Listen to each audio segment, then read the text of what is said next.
இன்றைக்கி நம்ம எங்கே வந்திருக்கோம் அப்படின்னா, ராணிப்பேட்டையிலேருந்து 20 கிலோமீட்டர் தொலைவில் அமைந்துள்ள திருப்பார்கடல் அங்கே தாங்க வந்திருக்கோம். இங்கே அமைந்துள்ள ரங்கநாத சுவாமி ரொம்பவே விசேஷமானவர். 108 திவ்ய தேசங்களில் 107வது திவ்ய தேசமான திருப்பார்கடல், அதற்கு இணையான ஒரு திருக்கோயில் தாங்க இது. அதனால் இதை பூலோக திருப்பார்கடல் அப்படின்னு சொல்லலாம். சித்திரகுப்தர் இங்கே வந்து வழிபாடு செஞ்சதுனால இந்த ரங்கநாதரை தரிசனம் பண்ணணும் அப்படின்னா நம்மளோட பாவங்கள் எல்லாம் நீக்கப்படும் அப்படிங்கிறது ஒரு ஐதீகம். இங்கே இருக்கக்கூடிய மூலவர் ரங்கநாதர் ஸ்ரீரங்கத்தில் இருக்கக்கூடிய அதே மாதிரி சயன கோலத்தில் காட்சி அருள்கிறார். இங்கே இருக்கக்கூடிய ரங்கநாதரை தரிசனம் பண்ணணுன்னா அவர் நினச்சா மட்டும்தாங்க வந்து பண்ண முடியும். ரொம்பவே சிறப்பு வாய்ந்த இந்த திருத்தலம் 2000 வருடங்கள் பழமையானது. இந்த சுவாமிகளை தரிசனம் பண்ணணும் அப்படின்னா நம்ம மனசுக்கு அவ்வளோ ஒரு அமைதியாகவும் புத்துணர்ச்சியாகவும் இருக்குது.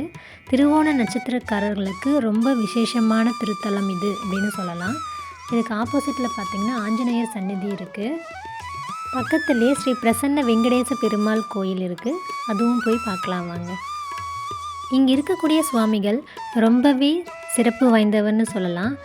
ஆவுடையின் மேல் நின்ற கோலத்தில் பெருமாள் இங்கு காட்சி தருகிறார். ஹரியும் சிவனும் ஒன்று அப்படிங்கிறத சொல்கிற வகையில் இந்த திருத்தலம் அமைஞ்சிருக்குன்னு சொல்லலாம். குண்டரிய மகரிஷிக்காக பிரசன்னமானதால் இந்த பெருமாள் பிரசன்ன வெங்கடேச பெருமாள் அப்படின்னு அழைக்கப்படுகிறார். ஹரியும் சிவனும் ஒன்று என்று சொல்லும் விதமாக இந்த திருத்தலம் அமைந்துள்ளதால் இங்கு பிரதோஷம் மற்றும் ஏகாதசி நாட்களில் சிறப்பு வழிபாடுகள் நடைபெறுகிறது.